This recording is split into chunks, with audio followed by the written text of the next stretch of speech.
సంక్షేమ పథకాలు కాకుండా ఈ ఉద్యోగాలు కల్పించాం, ఈ కంపెనీలు తీసుకొచ్చాం, ఇదిగో మా హయాంలో పారిశ్రామిక ప్రగతి ఈ విధంగా పరవళ్ళు తొక్కింది అని ఏ మొహం చూపించుకొని మీరు యువత దగ్గరికి ఎలా వెళ్తున్నారు? అసలు మీరు ఎలా వెళ్ళగలరు?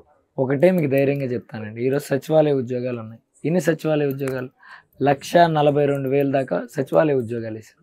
ఇప్పుడు సచివాలయ ఉద్యోగుల్లో వచ్చిన వాళ్ళు యంగ్స్టర్స్ కదా, వాళ్ళు మెరిట్ బట్టి ఎగ్జామ్ రాయలేదా? వాళ్ళకి అలా ఉద్యోగాలు వచ్చినాయి కదా.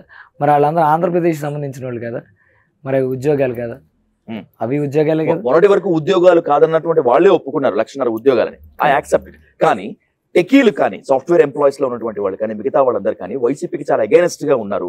సోషల్ మీడియా నుంచి మెయిన్ స్ట్రీమ్ మీడియా వరకు అన్ని చోట్ల కూడా మాకు ఉద్యోగాలు లేదు, రాజధాని లేదు, రోడ్లు బాలేదు, వైసీపీ హయాంలో ఆంధ్రప్రదేశ్ ఒక 25 ఏళ్ల వెనక్కి వెళ్ళిపోయింది అనేటువంటి విమర్శని చాలా బహిరంగంగానే చేస్తున్నారు. వాళ్ళకి ఏం ఆన్సర్ చేస్తారు? ఒకటి సార్, ఇప్పుడు మీ పిల్లోడికి 10 ఏళ్ళు ఉన్నాయి అనుకోండి సార్, మీ పిల్లోడికి డైరెక్ట్గా పీజీ సర్టిఫికేట్ వచ్చేస్తుంది కాదు కదా? రాదు కదా, మినిమం లాజిక్ కదా. ఈ రోజు మన రాష్ట్రానికి ఎన్ని సంవత్సరాలు? విడిపోయిన తర్వాత ఎన్ని సంవత్సరాలు? 10 సంవత్సరాలకే అన్ని మనకి తెలంగాణతో కంపారిటివ్గా వచ్చేసేయాలంటే ఒక రాష్ట్రం అది ఎప్పుడు ఆంధ్రప్రదేశ్ ఫామ్ అయింది, హైదరాబాద్ అట్లా తయారవడానికి ఎన్నాళ్ళు పట్టింది అనేది కనీసం ఆలోచించాలి కదా. మనలాంటి వాళ్ళైనా ఆలోచించాలి కదా. పోనీ చదువు లేని వాళ్ళు, దీని గురించి అవగాహన లేని వాళ్ళు మాట్లాడుతున్నారంటే అర్థం ఉంటుంది. మనలాంటి వాళ్ళు ఆలోచించాలి కదా.